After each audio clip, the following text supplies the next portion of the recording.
The book of Psalms has long been taught by Jewish rabbis and later by Christians to contain prophetic references to the Messiah. Jesus himself quoted the Davidic Psalms. Famously, he quoted 2 Psalms while being crucified. The first is from Psalm 22, my God, why have you forsaken me?" Psalm 22 was written by King David.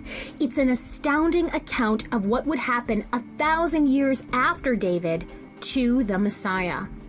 The first half of the Psalms records the suffering of the Messiah, including details of his pierced hands and feet and men casting lots for his clothes.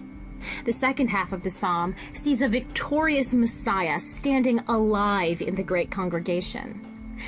The Gospel of Luke also has Jesus quoting from Psalm 31, "Into your hand I commit my spirit."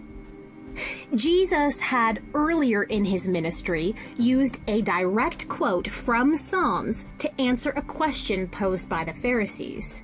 In Matthew 22, the Pharisees ask Jesus whose son the Messiah is, expecting him to answer David, as the Messiah was to be his descendant. But instead, Jesus answers from Psalm 110.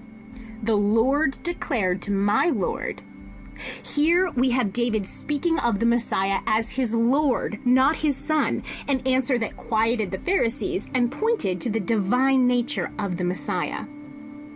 Other famously messianic psalms are Psalm 2 and 16. Psalm 2 speaks of the Messiah as the anointed one of God, twice as the Son of God, and a king over Israel and the Gentiles. Psalm 16 speaks of unusual protection for the Messiah. He will not be abandoned to death, and God will not allow him to see decay.